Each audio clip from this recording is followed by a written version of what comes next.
These dies are designed specifically for high volume progressive reloading presses and feature stainless steel bodies. These are the all new Lyman Pro Dies.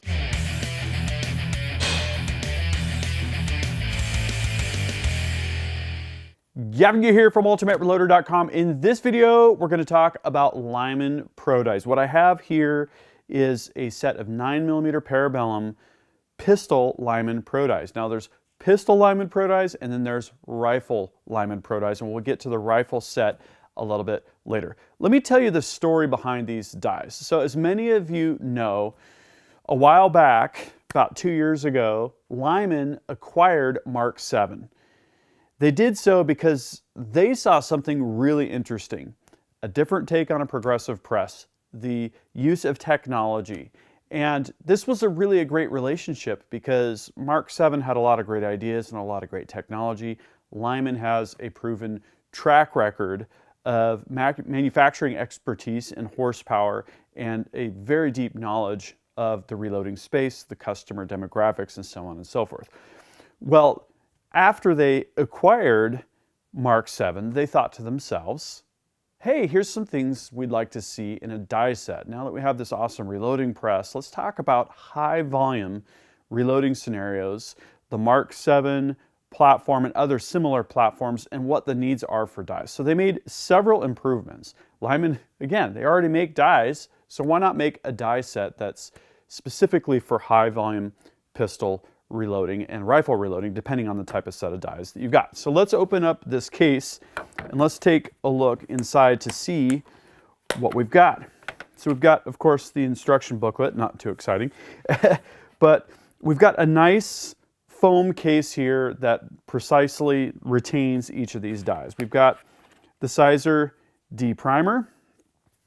We've got the expander. So again, this is the pistol set. The rifle set is slightly different. We've got a micrometer bullet seater, and there's also a second plug here, the seating plug. Now this is for round nose bullets, and the one that we've got in here is for hollow point bullets. So I'm actually going to be swapping that out because I'm going to be loading round nose bullets. We're going to get the Mark 7 Evolution fired up with these dies. And then we've got, this is a particularly unique die. This is a taper crimp die for 9mm Parabellum, and it's got a micrometer feature where you can see and adjust very precisely the height of that taper crimp body inside the die. Okay, so these dies, individually, we're going to go over on the press and get these set up, and we're going to see how these dies perform all together on the Mark 7 Evolution. So let me get the press out. I'm going to swap it back from 223 back over to 9. Then we'll take the dies that I was using on the press and swap them out for these Pro Dies. I just finished the core caliber changeover procedure from 223 to 9mm, and this one went a lot faster. This was my second caliber change. The first one that I performed was to go from 9mm to 223, and I have a full video on that. I also have an unboxing video on the Mark 7 Evolution that you're going to want to check out. Well, once you have a tool head and a powder measure and kind of all your core stuff set up, it is a lot faster. Let me give you the rundown. In less than 30 minutes, including unloading components and finding tools, I was able to do this core caliber changeover. So I emptied the powder measure. I set that aside while I was working on the tool head. I removed the main nut, removed the whole tool head assembly from the press, removed the case retention spring. What I discovered this time was that the ejector can be flipped out of the way and the case inserter can be retracted, and that means that you don't even have to mess with removing the whole case insertion, case feed assembly if you're using the case inserter number that's the same between the two calibers, and it is in this case, it's the number 1 for this particular caliber changeover. So I reinstalled the shell plate. The shell plate pops off once you get that main nut on. I reinstalled the case retention spring and clamps, got that tensioned appropriately, put on the tool head, and there's a couple tricks that I learned this time to get really quickly to super smooth operation. One is to just start with the main nut finger tight, and then to lower the tool head. And I had swapped over this extra guide rod bracket and guide rod. I had left those loose. Now's when you want to tighten the main hold down nut and these two bracket clamping bolts there. And what that does is it gets everything in absolutely perfect alignment, and then you've got super smooth operation. If you don't get that dialed in right, you might have a little bit of stiffness. Not a big deal. All you need to do is loosen those bolts and then retighten them with the tool head in the down position. I also emptied the case feed system, took my 223 cases out and swapped the case feed plate from small rifle to small pistol. So I'm really happy. I actually thought that this was a bit more complicated even with things set up, but it actually is very routine. And you got to keep in mind, this particular press is meant for high volume reloading. It's not meant for do a little bit with this caliber and go over to do with that caliber. So with that in mind, I'm really happy with the process. And the next steps are for me to remove the dies that we had set up last time that we're not going to use this time, and we're going to swap in the Pro dies. So I'm going to get to that, and we'll go through each die by die.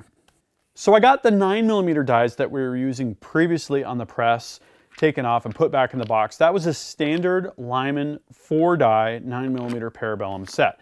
Now we're ready to take a look at the Pro dies. And for each of these dies, I'm going to go in the order of reloading operations in that sequence. We're going to take a look at the die. We're going to take it apart to see what's inside. We're going to get it installed on the press, and we're going to finish adjusting it. And we're going to start with the Sizer deprimer. So with the Sizer deprimer, we've got a stainless steel body. We've got a stainless steel 7/8 14 lock ring. This is standard die threading on all of these dies. And then we've got the decapping rod, which is kind of an interesting assembly here, right? We've got the rod itself, and then we've got this boss here in the middle, and we've got this spring. This spring is very similar to what you'll find on the Lyman case trimming tool. Gives you that little bit of press in when you go to engage the cutter. Very interesting that they chose to use it for this decapping rod as well. So that's all there is inside. Let's get this die installed on the press. So we're going to be installing the Sizer deprimer in station number 2. I'm using the nomenclature starting where station number 1 is the case inserter. We're just going to lower the tool head and then screw the die in until it contacts the shell plate. So it contacted the shell plate. The instructions call for backing it out so that there's about the thickness of a matchbook cardboard right there. The exact amount doesn't matter as long as there's just a little bit of breathing room, and then we can use a 1-inch wrench to snug the lock ring. The next die we're going to look at in the reloading sequence is going to be the expander. The Lyman expanders use a 2-stage expanding plug, and that means you're going to get some expansion down into the mouth of the case, and then at the very end you're going to get some flare. Let's take a look at what's inside this die. So if we remove this hex nut, we can then take the expander plug out the end. You can see here, that's what it looks like. Looks like a non-stainless part. Carbon steel, most likely. This is just going to secure that right up here. Very serviceable design. Let's get this installed and adjusted on the press now. We'll start by placing a case at the expansion station, and then to start the expander die into the die threads. We're going to lower the tool head and then crank the die down in until we feel it contact the case mouth. Now remember, we've got both expansion and flare going on here, so it's going to take a little bit of die movement to get that down to the right spot. And the fast way to do this is to just do it without indexing the press. Now, if you're going to take measurements here, you're going to want to expand about 5 to 7 thousandths over the primary body of the case, the main portion here of the straight wall. I think that looks pretty decent, and we can double check by taking a bullet and placing it in there, and if it sticks nicely down in there, we're probably in the right vicinity. Last thing we're going to want to do is going to be to snug down that die lock ring. And next up, bullet seating. Here we've got a micrometer bullet seating die. That's the kind I prefer. You can adjust your bullet seating depth 1/1000th at a time with the scale that you've got there on the micrometer. That's awesome. I did notice one thing, and that's that we've got a plug installed here from the factory for hollow point bullets or flat point bullets. So I want to take the opportunity to take the die apart, and at the same time we'll swap that out for a round nose seating plug. In order to take apart this bullet seating die, we're going to need to grab the included Allen key and back off these 2 Allen screws. They're like little set screws basically that are 180 degrees apart from each other on the circumference of the micrometer thimble. And then we can take this cap on the end. We're going to see a spring and then the actual plug. And if you look real close in there, it might be hard to see, it's flat on the interior portion of the seating plug there where it's going to contact the bullet. This one has a round concave profile. So that's going to go down into the die. We're going to insert the spring over the end of that seating plug shaft. Screw the cap back in on the end there. You can feel the threads engage positively, and then retighten these 2 set screws, the ones that are 180 degrees apart. Now we are set up for round nose bullets. Let's get this die installed and adjusted on the press. So here we're going to use a completed cartridge from our last reloading session. This bullet is the same exact bullet. It's 9mm, same cartridge, and it's seated to the depth that we're replicating for this loading session. So I'm going to put that in station number 9. Number 10 will be crimping. We're going to lower the tool head, and we're going to really back this seating plug off. This die can also be used to apply what's basically a roll crimp, and we don't want to crimp here because we're crimping in that separate station. So it's nice that this can have the combine function, but we don't want to use that function here. Let's see how far down we're going to go. Okay, so right about there, and we've got not quite 1/8 of an inch until we would hit the shell plate. So it is indeed not all the way down. Okay, so we're gonna go ahead and lock our lock ring here. I've got my 1-inch wrench ready to roll. Okay, now we're gonna lower the seating plug until we can feel it. In fact, you know what? Just to make this extra deluxe, we're gonna face the micrometer scale towards us, at least out a little bit closer to where we were there. This doesn't have to be totally exact. Okay, now we're gonna run the seating plug in until we can feel it contact the bullet. It's almost exactly on 0. That's very funny. And I like to go an extra 1/1000th. So we're gonna go exactly to what is 0 indicated here. We're gonna go ahead and reload ammunition. We're gonna just check to make sure that the cartridge overall length is what we expect and adjust accordingly. Last but not least, we have the taper crimp die. This is the most deluxe taper crimp die I've ever seen. It's got a micrometer adjustment for vertical. That's not the actual crimp adjustment. We'll see when we're done here that what we want is a 0.002 reduction in case mouth diameter. Not more than that, or we could deform the bullet. So let's take this apart and see the internal floating crimp sleeve. This micrometer taper crimp die actually shares a lot of similarities with the micrometer bullet seating die we were just looking at. We've got the same style of thimble. We've got these same 2 set screws spaced 180 degrees apart, and the thimble is disassembled in essentially the same way. And when we take that cap off, we're going to see this floating taper crimp sleeve. It's overall a really simple concept, but it's really awesome that we can establish what 0.005 of additional taper crimp sleeve movement will do, get used to that effect, and then apply that as we're setting up different Pro dies, different taper crimp dies from the Pro die lineup. So very, very easy die to work with. Let's get this installed and get our taper crimp dialed in perfectly. So our cartridge is indexed to station number 10, exactly where we want it. And that means we're ready to set up this taper crimp die using that reference cartridge. So I'm going to screw the die in a little bit. We're going to lower the tool head and then screw the die down in until we feel it contact the case mouth. Okay, so right about there, I'm going to back it off so that my scale is clearly visible. Let's see if we can get our 1-inch wrench in here. Give it a little snug down.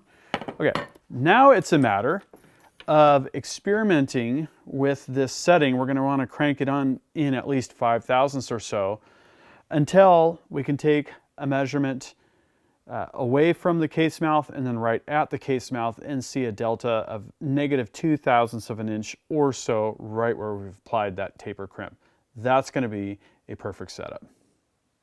With our dies installed and adjusted, and with our components loaded, I've added cases to the case feeder. I've filled the powder measure with powder. I've filled the primer drop tube with primers. We are ready to load some ammunition, but before we get to that, I wanted to really quickly go through the 10 different stations on the Mark 7 Evolution. So if you're not familiar with this press, you can see kind of how it works. So station number 1 is the case inserter from the case feed system. Station number 2 is the sizer deprimer. Station number 3 has a hold down die on the top and a punch that swages primer pockets on the bottom. Station number 4 is a hold down die on the top and the primer punch. This is where the case gets primed. Station number 5 is the case mouth expansion and flare. Station number 6 is our powder measure.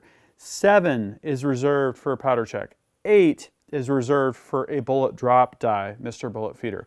9 is our bullet seat, and 10 is our taper crimp. Okay, if you want more information, check out the other videos. They go into great detail about the press, the functions, the setup, and so forth. Now let's load some ammo.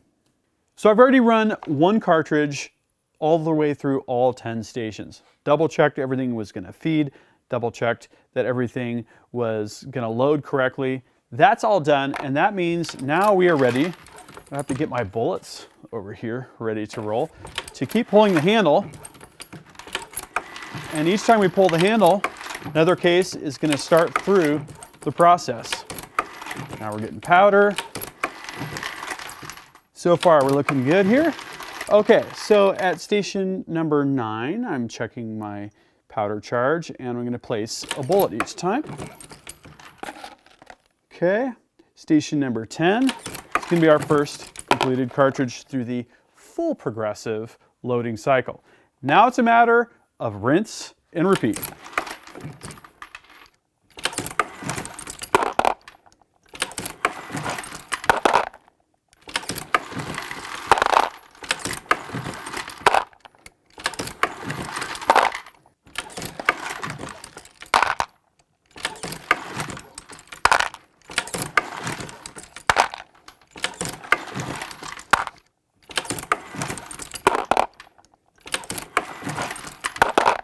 Oh, this is awesome. I'm having a hard time keeping up with the press, just getting bullets picked up and placed. So you know what that means. The next steps are going to be to get this magnetic powder check from the Double Alpha Academy and the DAA Mr. Bullet Feeder back on the press, because that's going to significantly increase the throughput. And of course, that's what the Pro Dies are really all about. Fast, progressive loading. We do have one more thing to do, however, and that's to go test some of this ammo. So I've got the Canik TP9 SFX. I've loaded 10 rounds. I like to try at least 10 rounds to make sure that a particular press setup or load is going to function correctly. Let's hit some steel.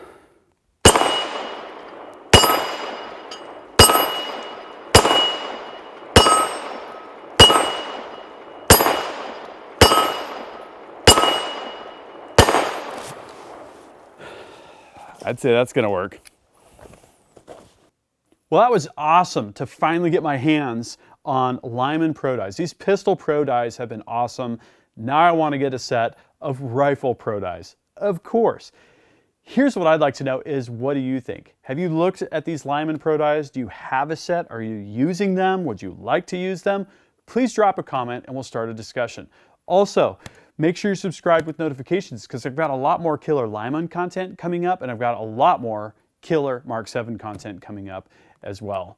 If you want to support the channel, down there in the video description, you'll find a link to the Ultimate Reloader store where I've got these Ultimate Reloader shirts. I'm also on Patreon, and there's also a link to the full article with a little bit more information, links to product pages, and so on and so forth. Thank you for watching. Until next time, happy shooting and happy reloading.